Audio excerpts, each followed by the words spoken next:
ปกติซีฟู้ดไม่ใช่ซีฟู้ดหมูกระทะแถวอุดรของเราเนาะอย่างมากก็จะประมาณแบบ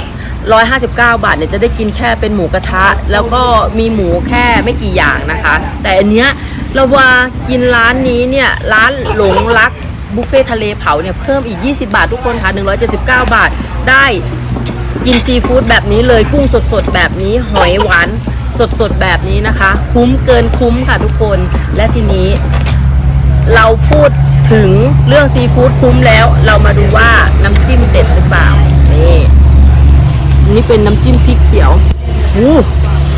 ซีดมากแต่แอบเผ็ดไปนิดนะคะ